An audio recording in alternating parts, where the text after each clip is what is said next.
Hey, what's up, guys? Welcome back to some Cheaplanders. So, this time, I'm going to be showing you guys the Deluge and the Herstal.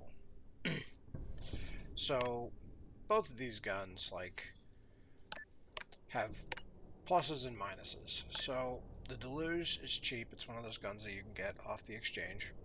Problem is, it has a ridiculous amount of recoil and dispersion. But, up close, it is a face eater. And the way I like to build these is throw a little light stock on there, just a little cluster, some rifling, and you know, any optic really, but like throw a little arm on there.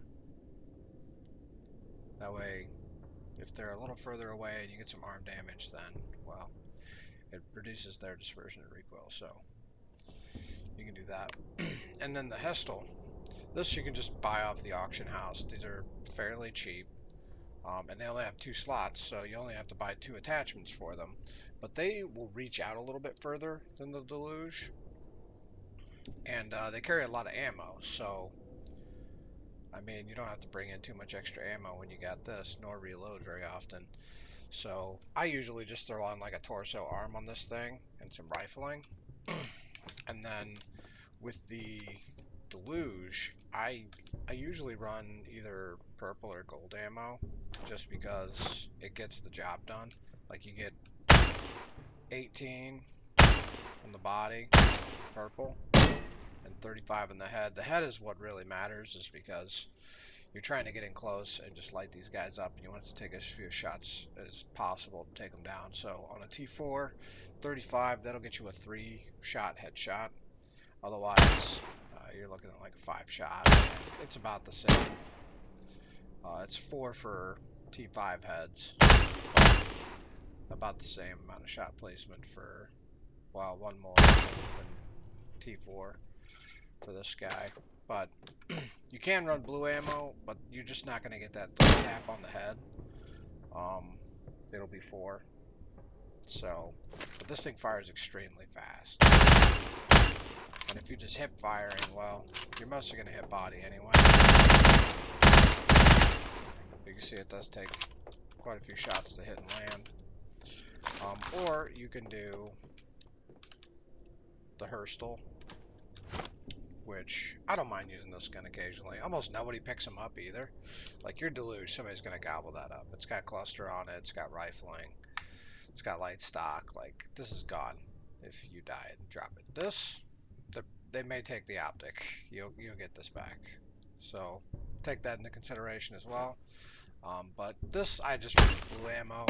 The purple and the gold ammo don't really make much of a difference. You get a 4-shot headshot on T4s. This thing, it fires fairly quickly. T5 is going to be a little bit more work. It's going to take 5 shots to the head.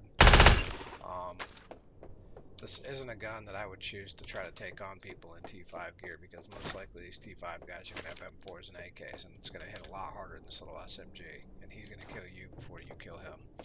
So if I had this and I saw a T5, I would probably be trying to snipe him with my pocket sniper and not trying to engage him with this little piece of crap like in Risky.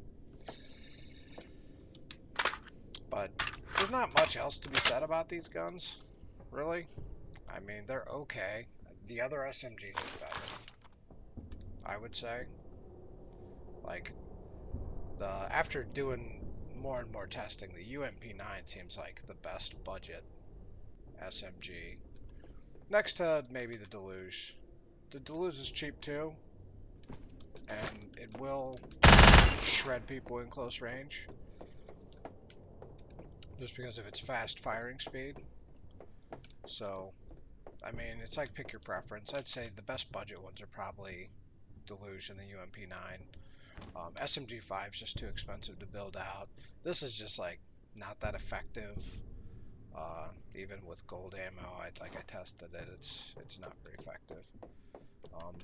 But it is cheap and nobody will pick them up most likely. So they have that going for them. And usually you can find some with some mods on here, and you can try to get it to that if you want. But that's it for these two guns. There's not much else to be said about them.